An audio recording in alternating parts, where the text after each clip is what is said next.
pessoas religiosas são mais generosas? Sabe, essa é uma daquelas perguntas que todo mundo tem uma opinião formada, né? Com certeza. Ou é claro que sim, ou é de jeito nenhum. Não tem muito meio termo. Exato. Mas e se a gente tirasse o achismo da conversa e olhasse para os dados? E tem mais.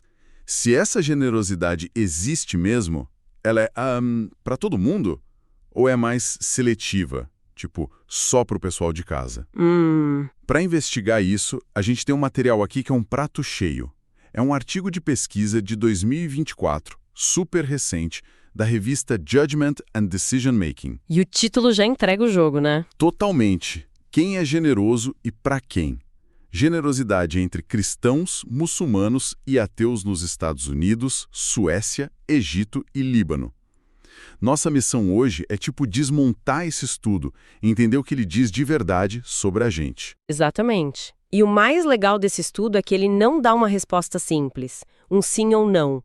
Ele, na verdade, força a gente a pensar de um jeito mais sofisticado. Certo. Para isso, os pesquisadores usam 2 conceitos-chave. O primeiro é a generosidade geral. Pensa numa generosidade, assim, de braços abertos, sabe? Aquela que não se importa com uma religião, o time de futebol, nada disso. Isso, a generosidade universal, que a gente, idealiza. E, em contraste, tem a generosidade paroquial. Paroquial de paróquia. Exato, a palavra já dá a dica. É uma generosidade que, cuida primeiro dos seus. Um favoritismo pelo próprio grupo, o que os cientistas chamam de in-group. A grande pergunta do estudo é essa: qual desses impulsos é mais forte? E em que situações? E para medir uma coisa tão complexa, eles usaram uma ferramenta muito, muito inteligente da economia comportamental. Uma versão do jogo do ditador. O nome é forte. É forte, né? Mas a premissa é simples. Você, o ditador, recebe uma grana e tem o poder absoluto de decidir quanto fica para você e quanto vai para os outros. E o principal, sem consequência nenhuma. Ninguém vai te julgar. É um teste puro de generosidade. A pureza do teste é o que o torna tão poderoso. Não tem pressão social, não tem medo de retaliação. É só você e a sua decisão. Mas espera aí, a gente pode confiar num jogo hipotético como esse? É fácil ser generoso com, dinheiro de banco imobiliário. Se fosse dinheiro de verdade, R$100 no bolso da pessoa, será que o resultado seria o mesmo? Essa é a crítica clássica e ela é super válida. Os pesquisadores sabem disso, mas o ponto aqui não é o valor absoluto que as pessoas doam, se foi 20, 40, 60 coroas. Ah, entendi. O que importa é a diferença no comportamento. Como a doação para alguém do seu grupo se compara com a doação para alguém de fora. Como tudo muda quando a religião entra na sala, sabe? O padrão que eles acharam é tão consistente, tão forte, que se acredita que ele reflete uma tendência real, mesmo que os valores pudessem ser um pouco diferentes com o dinheiro de verdade. Faz sentido. O foco não é o quanto, mas o porquê e o para quem. Ok, então como foi o experimento na prática? Certo. Os participantes jogaram 6 rodadas. Em cada uma recebiam 100 coroas suecas, que dá uns $10. Certo. Para dividir entre si e outros 3 jogadores anônimos. E aqui que está a sacada. Em 5 rodadas, a informação sobre os outros era, completamente neutra. Coisas tipo... prefere praia ou montanha, matéria escolar favorita, hobby. Coisas que não criam grandes divisões. Ninguém vai criar um nós contra eles porque um gosta de matemática e o outro de história. Exatamente. Mas aí vinha a rodada crítica. Nela, a única informação sobre os outros 3 era a afiliação religiosa. Um cristão, um muçulmano e um ateu. E era aí que a mágica, ou a ciência, acontecia. E o que faz essa pesquisa ser tão robusta é a abrangência. Não foi um estudo feito só com, universitários de psicologia.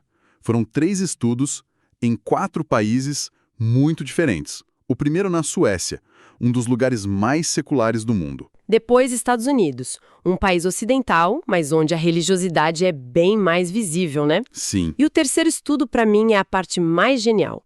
Eles levaram o experimento para o Egito e para o Líbano. É aqui que a coisa fica interessante de verdade. Porque essa amostra do Egito e Líbano é o que chamam de não weird. Isso. WEIRD é uma sigla em inglês. Para ocidental, educado, industrializado, rico e democrático. Exato. E a grande maioria das pesquisas em psicologia é feita com pessoas desse perfil, o que é um problema, né? Um viés enorme. Levar o estudo para fora desse eixo dá uma validade muito, muito maior para os achados. Eles estão testando se isso é um fenômeno do Ocidente ou se é algo mais fundamentalmente humano. Perfeito. Então, vamos à primeira grande pergunta.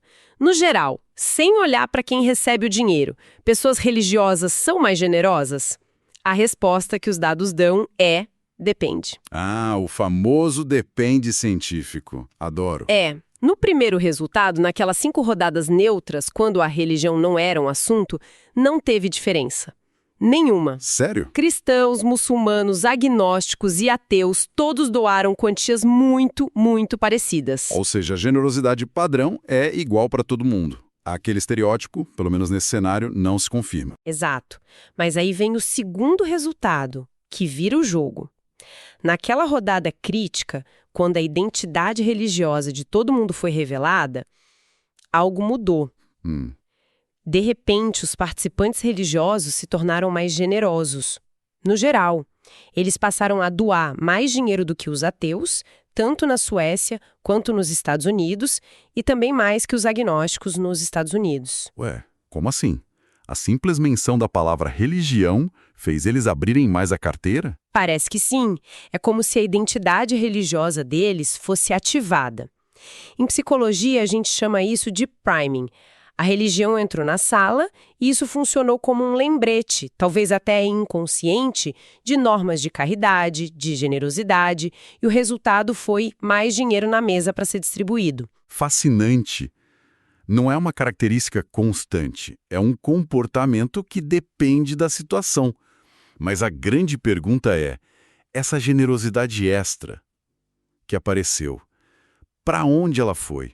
Foi tipo uma chuva fina que molha todo mundo por igual, ou foi mais como uma mangueira, direcionada para um ponto específico? Ótima analogia.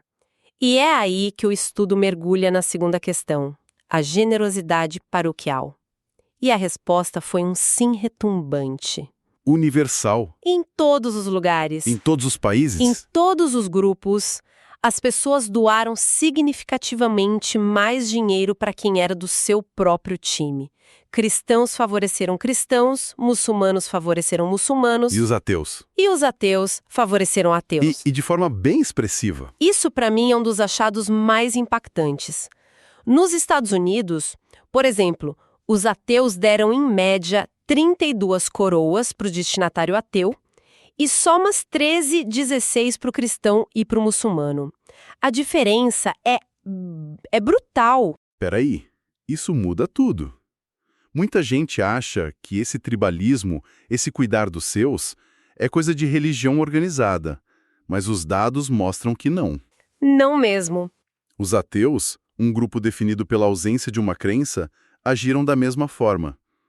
Então não é sobre fé, é sobre identidade, é sobre a camisa do time que você veste. Exatamente. O cérebro humano parece programado para o nós contra eles, ou no mínimo para o nós primeiro.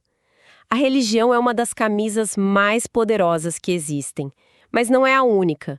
A identidade ateu também funcionou como uma camisa de time nesse jogo. E aí a próxima pergunta lógica seria: todas as camisas têm o mesmo peso? Algum grupo veste a sua com mais intensidade? Essa foi exatamente a pergunta deles. E sim, eles encontraram uma diferença. Nos estudos da Suécia e dos Estados Unidos, um padrão surgiu. Os participantes muçulmanos mostraram um grau maior de generosidade paroquial. Maior como? A diferença entre o que eles doaram para outros muçulmanos e o que doaram para os de fora foi a maior de todos os grupos. Nos Estados Unidos, por exemplo, os muçulmanos doaram, em média, 43 coroas para o destinatário muçulmano. Já os cristãos deram 34 para o cristão e os ateus 32 para o ateu. Nossa, o favoritismo era bem mais acentuado. E claro, a pergunta é por quê? Qual foi a hipótese dos pesquisadores para isso? A hipótese principal foi o que eles chamaram de efeito de grupo minoritário. Tanto na Suécia quanto nos Estados Unidos, os muçulmanos são uma minoria religiosa, né? e muitas vezes alvo de preconceito. Sim. A teoria é que essa pressão de fora pode criar laços internos mais fortes, uma solidariedade maior. Tipo, o mundo está contra nós, então precisamos nos ajudar mais. Uma tese que faz muito sentido sociologicamente. E como eles testaram se essa ideia estava correta? Aí é que entra o estudo no Egito e no Líbano, onde o cenário se inverte. Lá, os muçulmanos são a maioria e os cristãos a minoria. Certo. Então, se a hipótese do efeito minoritário estivesse 100% correta, a gente esperaria ver os cristãos sendo mais paroquiais e os muçulmanos menos. O padrão deveria se inverter. Exatamente. E o resultado foi bem mais complexo. Primeiro, o favoritismo pelo próprio grupo continuou nas alturas para os dois. Tanto cristãos quanto muçulmanos doaram, em média, metade do dinheiro total, umas 50 coroas, para alguém da sua própria religião. Um nível de paroquialismo altíssimo. Ok. A lealdade ao grupo continuou forte. Mas e a diferença no grau disso? O padrão se inverteu? Não, e essa foi a grande surpresa. Nesse contexto, não houve diferença significativa no grau de paroquialismo entre os grupos. Os cristãos, como minoria, foram de fato extremamente paroquiais, muito mais que os cristãos nos Estados Unidos. Mas os muçulmanos, como maioria, também continuaram sendo. Uau! Aquele padrão dos muçulmanos serem mais paroquiais desapareceu, mas os dois grupos ficaram assim, no topo da escala. Então a hipótese do efeito minoritário não explica tudo. Não parece ser algo inerente à religião muçulmana, como alguns poderiam dizer, mas também não é só uma questão de ser minoria ou maioria. O que mais pode estar acontecendo? A interpretação dos pesquisadores é que a cultura e o contexto social local são extremamente poderosos. Talvez até mais do que essa dinâmica de maioria-minoria isoladamente. No Egito, por exemplo, tem uma longa história de tensões, até de perseguição a cristãos. Certo. Isso por si só pode criar uma solidariedade de grupo fortíssima. Ao mesmo tempo, as normas culturais gerais nesses países podem promover o paroquialismo de forma mais ampla nas duas comunidades, como uma estratégia de coesão social, sabe?